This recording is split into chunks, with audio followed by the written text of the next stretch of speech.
بسم اللہ الرحمن الرحیم۔ السلام علیکم دوستو، ویلکم کرتا ہوں عمران آفیشیل میں۔ سعودی عرب سے نئی اہم اپڈیٹ آ گئی۔ جو میرے بھائی سعودی عرب کا سفر کرنا چاہتے ہیں ان سب کو مبارکباد پیش کرتا ہوں۔ ان تمام لوگوں کے لیے فلائی آپریشن مکمل طور پر بحال کیا جا رہا ہے۔ جیسا کہ سب بھائیوں کو معلوم تھا، کل گاگا کے ساتھ جنرل بلال اکبر کی میٹنگ تھی، تو بلال اکبر نے اپنا خوب محنت کر کے تمام بھائیوں کے لیے فلائی آپریشن مکمل طور پر بحال کر لیا گیا ہے۔ لیکن تین کیٹیگری کے لوگ ہیں جو سب سے پہلے سفر کریں گے، تو پی آئی اے کو اجازت نامہ بھیج دیا ہے۔ وہ تمام لوگ پی آئی اے کی ایئر لائن سے سعودی عرب ڈائریکٹ سفر کر سکتے ہیں۔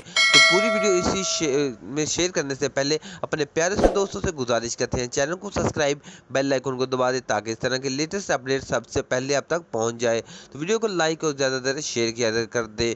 تو جنرل بلال اکبر کی طرف سے بولا گیا ہے کہ پی آئی اے گاگا کے ساتھ ہماری میٹنگ مکمل ہو چکی، ہم نے بہت کوشش کی، انشاءاللہ ہم کامیاب ہو گئے۔ وہ تمام لوگ اب سعودی عرب آ سکتے ہیں، لیکن سب سے پہلے یہ تین کیٹیگری کے لوگ آئیں گے جن لوگوں نے سعودی عرب سے ایک ویکسین کی خوراک لی تھی اور دوسری پاکستان سے لی تھی، ان کو اجازت مل چکی ہے۔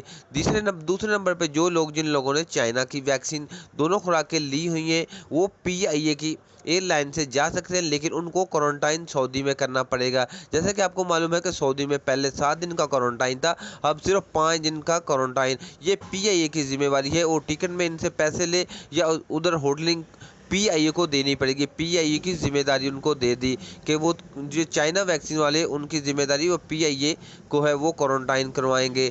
تیسرے نمبر پہ وہ لوگ ہیں جن لوگوں نے اسٹوڈنٹ، ٹیچر وغیرہ جو پاکستان میں پھنسے ہوئے ہیں، وہ سعودی عرب کا سفر کر سکتے ہیں۔ جیسا کہ جن لوگوں نے سعودی عرب سے ویکسین منظور شدہ لوگ آئی تھی، وہ تو پہلے سے ہی سفر کر رہے ہیں، لیکن کنفرم ڈیٹ اعلان وزارت داخلہ کی طرف سے کیا جائے گا، وہ آج ہو جائے یا کل، لیکن جیسے ہی اعلان ہوگا میں اپنے دوستوں سے ضرور شیئر کروں گا۔ لیکن اپنی تیاری مکمل رکھیں، انشاءاللہ تمام بھائیوں کے لیے فلائی آپریشن مکمل ہو چکا ہے۔ اللہ حافظ۔